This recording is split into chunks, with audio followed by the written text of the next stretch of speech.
Warahmatullahi taala wabarakatuh. Alhamdulillah kita berjumpa lagi dalam siri kuliah harian.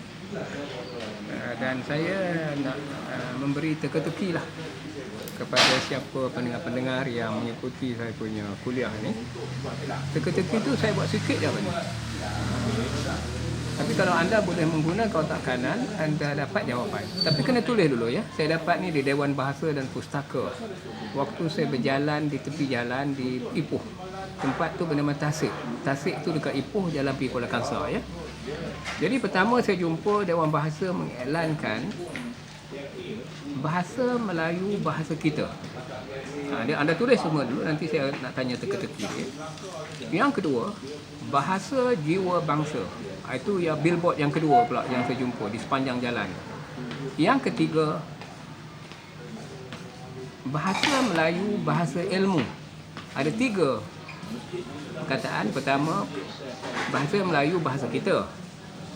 Bahasa jiwa bangsa. Bahasa Melayu bahasa ilmu. Saya nak adik-adik atau saudara-saudara susun 3 ayat tu mengikut berlapis dia tu. Lapis pertama, lapis kedua, lapis ketiga. Kemudian saya minta cari dalam ayat tadi, kita kosong ilmu. Cari perkataan itu. Kalau anda dapat jawapannya, makna anda punya otak kanan memang berfungsi.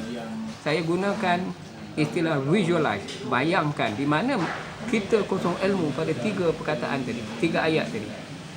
Bahasa Melayu bahasa ilmu, bahasa jiwa bangsa, bahasa Melayu bahasa kita.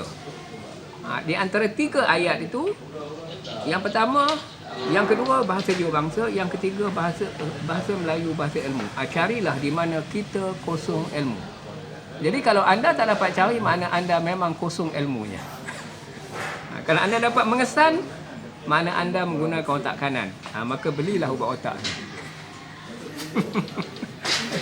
Memang saya nak elankan ubat ni, insya-Allah. Teka-teki kedua pula. Soalan ini soalan Rasulullah, soalan teka-teki Rasulullah kepada sahabat. Dan saya dah baca hadis tu. Ini dalam YouTube saya baca. Rasulullah bertanya kepada sahabat teka-tekinya ya.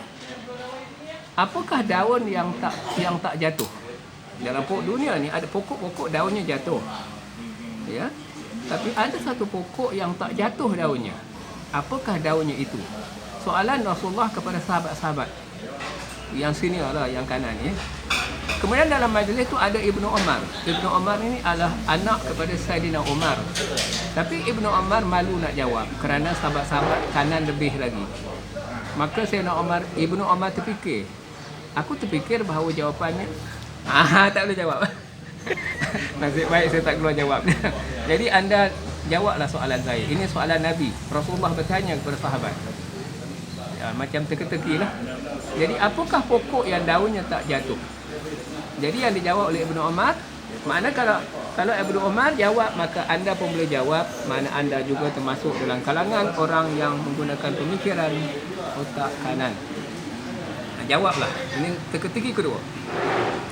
Teka-teki ketiga ialah, ini soalan ni gurau lah. Bapa saya nama Bislamam. Okey.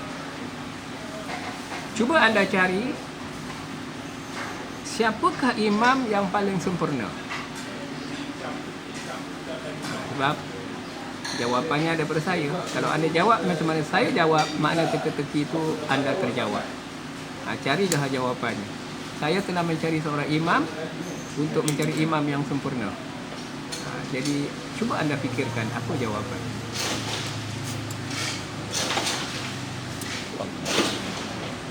Wallahu a'lam.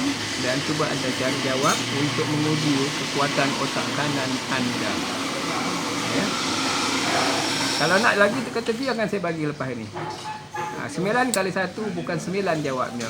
Kalau dijawabkan 9 jawapannya salah. Jadi Kementerian Pelajaran taklah menjawab teka-teki saya ni. Kenapa 9 kali 1 tak boleh jawapannya 9? Sebab 9 tu jawapannya salah. Carilah jawapan kenapa salah. Kalau tak dapat jawab, saya akan bagi jawapan melalui whiteboard saya. Maka saya terpaksa guna whiteboard. Ada orang tak suka tengok saya guna whiteboard, guna kalkulator. Kalkulator jawapannya betul. Tapi otak manusia di sekolah-sekolah jawapannya skala.